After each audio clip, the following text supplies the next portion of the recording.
John Feffer is Director of Foreign Policy in Focus at the Institute for Policy Studies in Washington. Europe should not only ramp up its own military spending and separate from a too vulnerable relationship with the US, but it would be wise to also boost the energy transition, according to Feffer. Europe has to prepare for a break with the United States, says Feffer. Clearly there is now a gulf in values between Europe and, I wouldn't say the United States, I would say between Europe and the Trump administration. And there is also a clear divergence in policy on a number of issues, from Ukraine to energy to climate.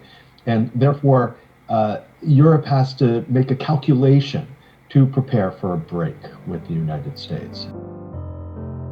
The war in Ukraine is a clash of cultures, with Russia seeking to keep liberal European values of freedom and democracy at bay. The conflict is really a conflict over, I would say, values, with Europe being more or less liberal in the broad sense of the term, and the Trump administration being illiberal in the broad sense of that term.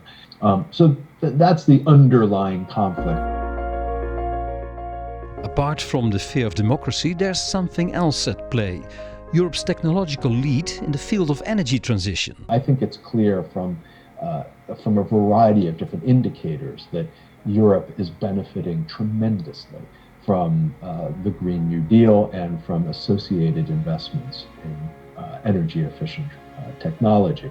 The countries that are not making those investments are going to fall further and further behind. A country like Russia, which has kind of doubled down on fossil fuel production and sales overseas, will of course see short-term profits and short-term benefits, but it's also going to find itself with enormous numbers of stranded assets, obviously gas pipelines and oil production and processing facilities, which are simply not going to be usable or useful 10, 15 years from now.